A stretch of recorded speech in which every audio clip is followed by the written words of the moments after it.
Magkano pangutra? Mayroong kadalasan 2.8. Oh, kadalasan nga. Nasa plus 2,000 may kitang benta tayo. Yung pampaligo 1.8. 180. Hindi mo bra. Ang dami nilang pinagtahan ko. Mayroon namang isang manggagamot doon. Yung mga pang ano lang, yung mga cream. Cream. Hindi rin umubra. Ngayon may tanong lang ako ya. Dito lang ako curious talaga. Di ba sabi mo galing ka na sa doktor, walang makita, 3,000 may kitmutumot. Tapos sa albularyo, wala rin ano. Ano ba pumasok sa isip mo? Ba't napasama ka kasi doon ka nagpapagamot sa ibang lugar niyo, tapos doon sa lugar niyo sa kayo, Bicol? Sabi ko. Tapos mapupunta ka ng Pampanga, medyo malayong biyahe, di ba? Anong tumulak sa isip mo? Hindi nga po. Para sa akin lang, para lang sa'yo kuya, sa pakiramdam mo. Nagpagamot yung kapatid ng asawa ko dito. Hmm. Pag nakahiga ko, nakatulog ako. Ang isip ko, pumunta ako dito. Parang may tumutok parang may umudyok sa isip mo. Kasi kahit na walang namo, pag-gising ko, parang gusto ni Lord pumunta ako dito. Dito. Pero napanood mo kami sa video. Wala pa. Kasi yung cellphone ko, hindi na nagka-charge. Balik, kinukwentuhan ka lang ng... Narinig ko sila, nagkakila sila ng sakit ng dari. Nung dumating yung asawa ko, October 3. magpagamot kita. October 1, sakto. Doon, kaso naman, itong asawa ko, nagpapalagay ng Pangalawa. tiles. Tiles. Ako, busy.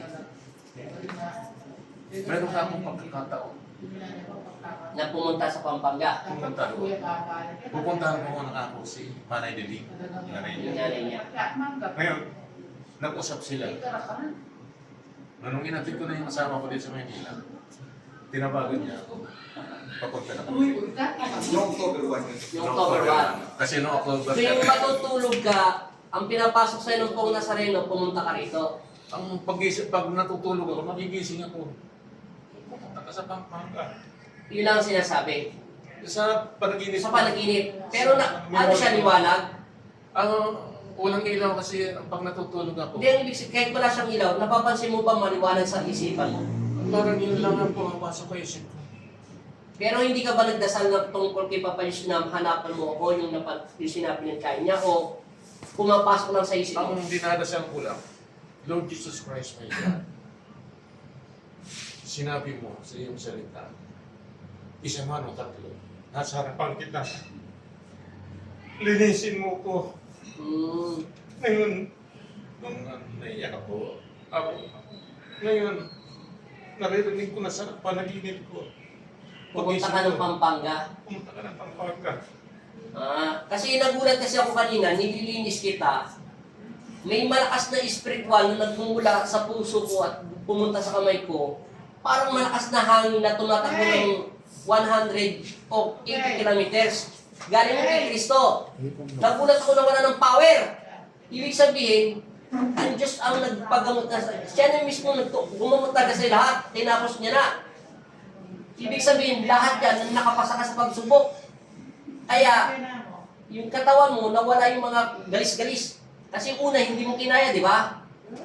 Ibig sabihin yan, sobrang sakit. Talagang ganun talaga kaya pag may kulang. Ngayon, malaya ka na. Sana pakiusap ko lang, huwag kang makakalimot sa pagpapasalamat. Okay na? Pagdarasal. Kumain ka, manalangin ka, magpasalamat. Yun lang. Maraming salamat. Paano ako Yung alin?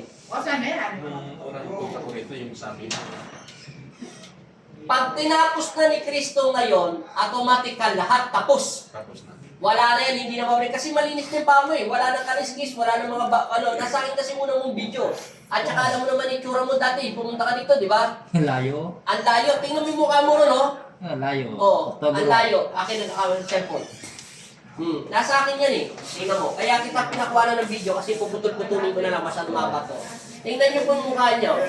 Mas nakakatakot siya para po siyang dugo na itim. Oh.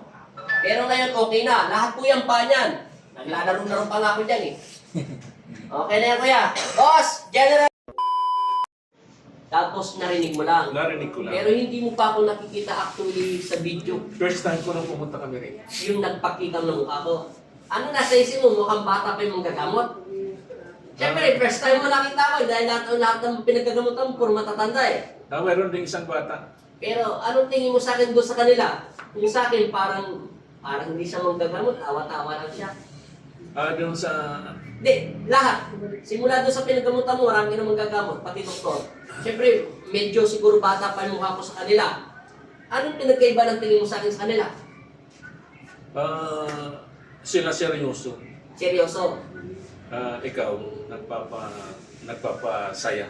nagpapasaya. Oo.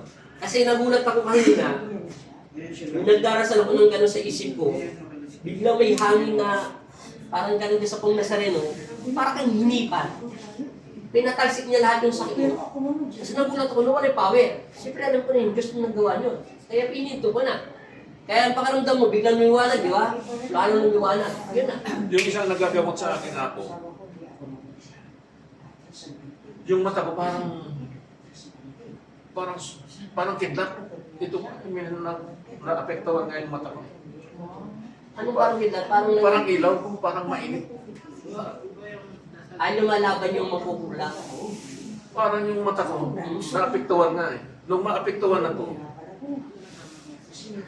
pumunta ako doon sa magagamot ng mata, sa doktor. Sabi, butasin. Sabi naman ng asawa ko, huwag mong pabutas. Pumunta ka sa Naga, yung pinaka-espesyalista. Yung espesyalista ng doktor ang magagamot sa mata. Sabi niya, wala na itong pag-asa. Kaya ngayon, ipatak ko yung mga binibili ko. 1,000 yung ano. Yung patak ko. Yung patak. Nasa 1,000 yung kaya. Mura pa ngayon eh. O, di ngayon. Pag pinatak ko, pag matutulog na ako ng mga mata, sobrang Update. mga 3 pampatak